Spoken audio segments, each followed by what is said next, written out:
Hello friend, তোমরা কেমন আছো? আশা করি ভালোই আছো। আজকে তোমাদেরকে পটলের শাক করে দেখাবো। পটল গাছের কচি কচি শাকটাকে ভালো করে ধুয়ে পরিষ্কার করে রেখে দিলাম। একটু উষ্ণ গরম জলেও ধুলাম, ঠান্ডা জলেও ধুলাম। আর এদিকে কাঁচকলা আলু দিয়ে বানাবো।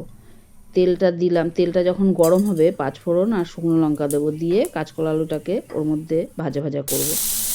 আর ভাজা করব যখন, তখনই অল্প লঙ্কা দেবো আর একটু গোলমরিচ দেবো, মানে ঝাল ভাবটাও হবে আর খাওয়া উপকার আছে গোলমরিচটা।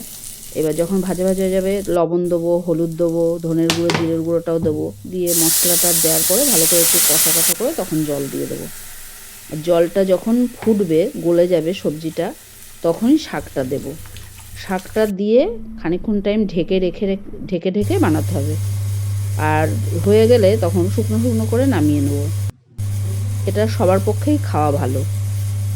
আর এটা খাওয়া উপকারও, শরীরের পক্ষে খুবই উপকারিতা।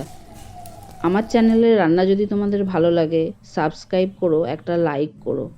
আর বাড়িতে সবাই করে খেয়ে দেখবে, এই রান্নাটা খাওয়াও খুব